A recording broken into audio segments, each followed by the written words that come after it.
So one of the first questions that someone who is new to the data space or trying to get into the data space is going to be asking themselves or people around them is, what exactly is the job of a data analyst? Well, that is the reason why I would be making this video, because in today's video, I would be explaining exactly what's the job of a data analyst is, and take these answers from someone who has been a freelancer or a data analyst that has been freelancing for the past 3 years, and I've also had the opportunity to work 9 to 5 in the field of data analysis. Also, I'll be taking contributions from my friends who are actual data analysts that have worked for a couple of years. So without further ado, let's answer this question: what exactly is the job of a data analyst?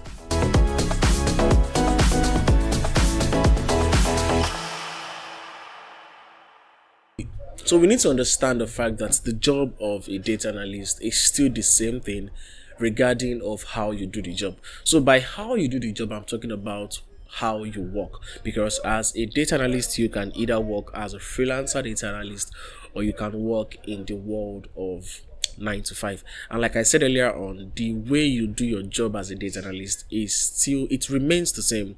It does not change. So the first step is for us to define the concept of data analysis. Okay, so in its simplest form, data analysis is the collection, organization, analyzation, and presentation of data in order to draw out conclusion from this data to solve real life problem. So give or take, there are like 4 or 3 steps that defines the concept of data analysis.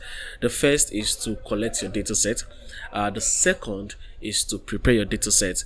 The third is to analyze your data set, and the fourth is to visualize your data set. So in this video, I'll be going extensively into these steps and the tools that data analysts use and how they go about it.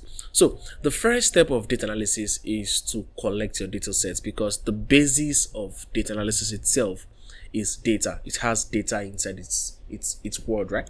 So you have to collect data. Now data can come in several forms. Okay, that is another topic entirely, and it can be collected in a couple of forms. Okay, so in this digital and recent time of ours, companies or whoever you're working with usually store their data in databases. So it only makes sense that as a data analyst, you know how to query and also extract this data from these databases. Now this is where the first tool you need to know as a data analyst comes into this picture, and that is what we call the tool of SQL. So basically, SQL is a tool that is used to query a relational database. You can write queries to extract the database based on what you need, and it's as simple as that. Now there are several videos out there that can teach you how to use SQL to query a database. That is going to be something I can link in the description. You can just check it out, or that's going to be another video entirely that will be made by me, maybe in future videos. Okay,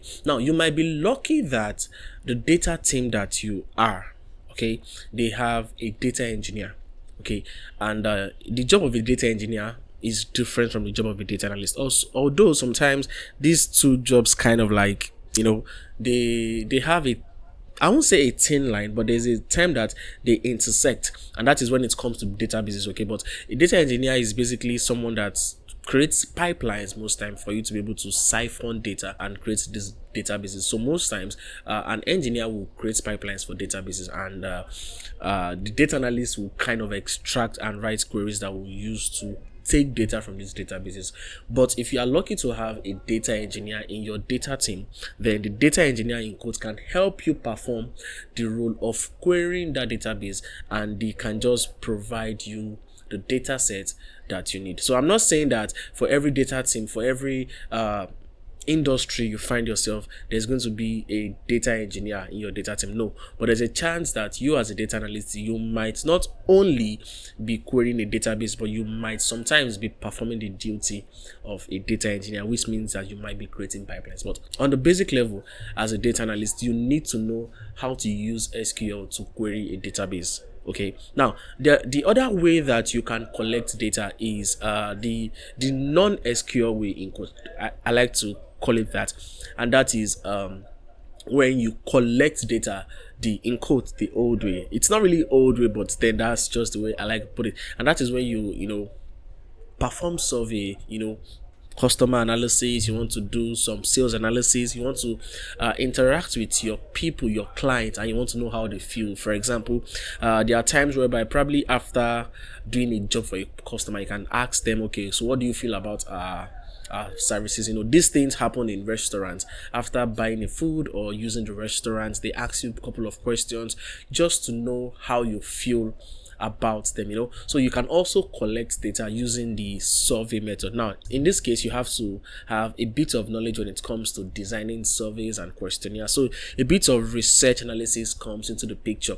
So in this case, you are trying to understand a particular thing, a particular aspect of your consumers, a particular aspect of your clients, a particular aspect of your customers. So if you take a look at this two method of data collection that I mentioned right now, one is focused on probably, like, let me say, the business as a whole, maybe how the transaction is going, how the whole like the business health entirely, how it's been done. And the second one is focused more on those are the receiving end of the service of the business. That's like, you want to know how your customer feels, how your clients are feeling, but everything have one goal, and the goal is to make sure that the business is running fine. So after you've collected your data set, after you've extracted your data set the best way that you can, now the next step is for you to prepare this data set. Now, to be honest with you, whenever you query a database, or whenever you query or get your data set in general, the data set is usually in quotes dirty. Now by dirty, it simply means that there are a couple of mistakes here and there in the data set. We have improper capitalization. There are some numbers that you are seeing and they are not supposed to be there. Let's take, for example, you collected a data set that has to do with something to do with age of teenagers. Okay, now obviously teenagers are people that have their age between the likes of, let's say, from 12 or 13, from 13 or 12 down to like 19. So you're expecting things like 13, 14, 15, and let me say, when you're looking through the data set, you are seeing a value like 80. Now 80 obviously is somebody that is out of the teenage world or something like that. So obviously that 80 is a value that is not supposed to be in that data set at that point in time, because our attention is focused on teenagers. So in this way, you have to look at your data set and remove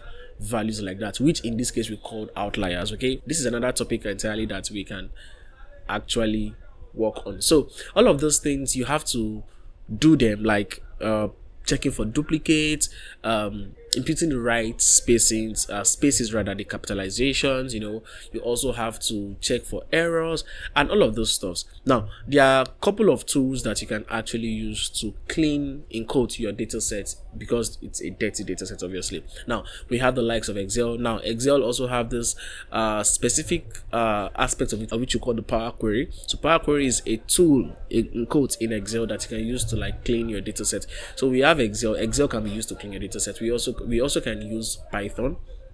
We also can use R. SQL can also be used to clean your data set, but SQL is not the best when it comes to cleaning your data set. There is something I need you to know when it comes to tools in data analysis. Okay, now all of these tools, they can perform a lot of things. Like, they can do 1, 2, 3 or 4, 5 things, but they usually have a stronghold, like something they are particularly good at and they are really used for. For example, SQL can perform basic data analysis, it can perform EDA, it can perform descriptive statistics here and there, but the main purpose of SQL is to query a database. So if you are doing anything aside querying a database with SQL, it won't feel smooth. Like, you won't enjoy your experience, because that is not what it is meant for. But it can do those things, but its actual strength is querying a database. The same can go to the likes of Power BI, which is known for its strength as visualization, making beautiful dashboards and all of those stuff. But there are some aspects that you can't really use Power BI for. For example, when it comes to statistical analysis and analysis of survey responses, you cannot use Power BI. In as much as it can do it to a certain degree, you are not advised to use Power BI to analyze a survey data. So do you understand what I'm trying to say? So all of these tools have their stronghold. So when it comes to cleaning your data set, in fact, the most popular tool in this case of ours is Excel. Excel is best used. Using Python or R is just you trying to go over the moon. You understand? It's not a big deal, but You can just use Excel. In fact, you can still use Power BI to clean your data set, and it's as simple as that. So after getting your data set, the next is to clean your data sets. Now, after cleaning your data set, the next step is for you to now analyze your data set. Now, to analyze your data set, you have to understand one or two things, and I think there are like three of them. In fact, I've made a separate video on how to analyze a data set as a data analyst, so I'll be linking that video either here or here. You can check that out after watching this video. Okay, so when it comes to analyzing a data set, I usually have some couple of guidelines that takes me through, and that is the fact that number one, anybody that gives you a data set, they have a reason why they give you that data set. They have this, what we call the aims and objective. So they want something, so you have to ask them that thing. So if your boss is giving you a client data set, the first question is, what is the aim and objective of this whole thing? So they will tell you, oh, they want to just see the patterns in their sales over the years, or so they want to just see what's going to happen next year, what's going to happen in the next 3 years, what's happened in the past year. So can we use the past data to forecast what will happen in the next 5 years? You understand? So when you get the aims and objective, you'll be able to know the direction you want to go regarding your analysis. And now one thing about analysis is the fact that once you ask one question, just a single one question, this one question that is the right question will bring about a chain reaction of multiple questions. It simply means that you keep asking multiple questions that will lead to a couple of questions and by the end of the whole analysis, you have had a lot of answers to a lot of questions. So this is the heart of data analysis, analyzing your data set. So after asking for the aims and objective, once you get that, my next step is to understand the type of data sets that you are given. Okay, so because data sets can come from different sectors. Okay, so your data can be a finance data, your data can be a business data, it can be a sales data, it can be a medical data, it can be health, it can be research or academia, so you have to understand the type of data set that is given to you.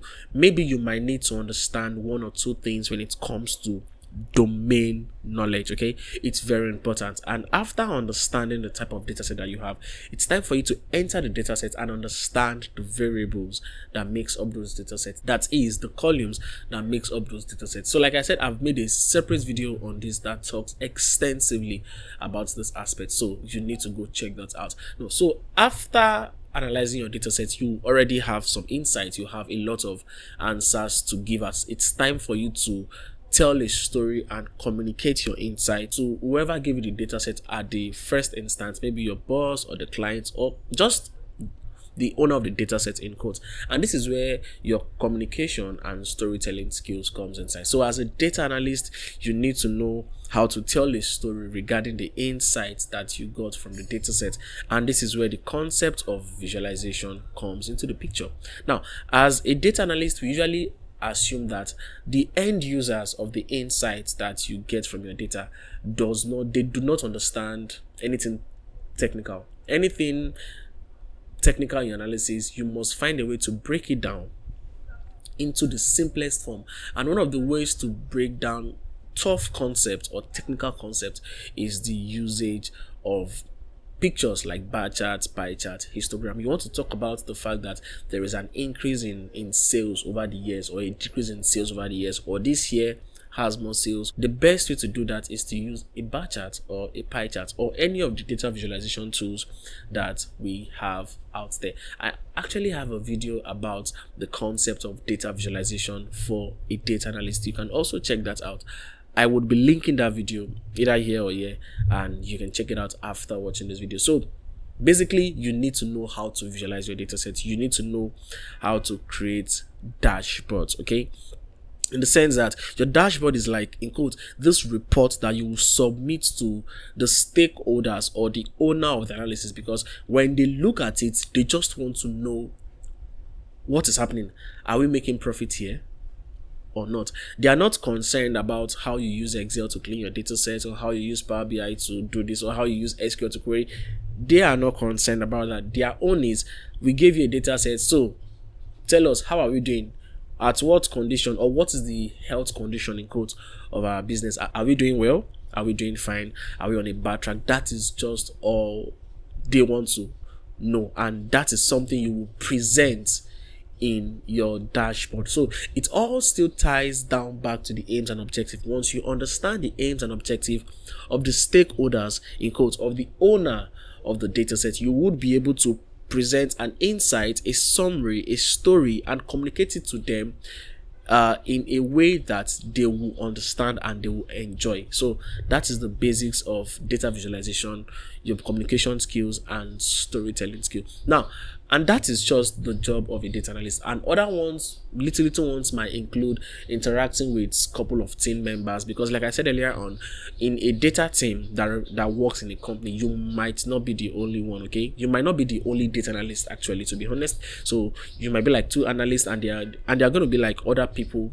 in the team. So let's say we have like a data engineer and a data scientist or the machine learning engineer, they might also be in your team. So in that kind of scenario, you need to know how to talk to these people, talk to the engineer to get this data set for you. You work hand in hand with your teammate or with your team member, if I can use the word. Also, you might want to build a predictive modeling, or you might want to use your data set, and after getting this exploration or anything, or after exploring the dataset and seeing the insights, you might want to do more by building a predictive model or a time series model or a forecasting model. So this is where you might want to talk to the data scientist and work hand in hand with them to be like, okay, you know what, I have done this exploration rather, and this is the pattern I'm seeing. So I think it will make sense for us to get a forecasting on price, a forecasting on sales, a forecasting on profit. You have to work hand in hand with those that are within your team. The goal is to be able to answer the question, subjective or relative to the aims and objective that I mentioned earlier on. And this is the job of a data analyst. Yes, I'll be honest with you and tell you that it may not be this straightforward.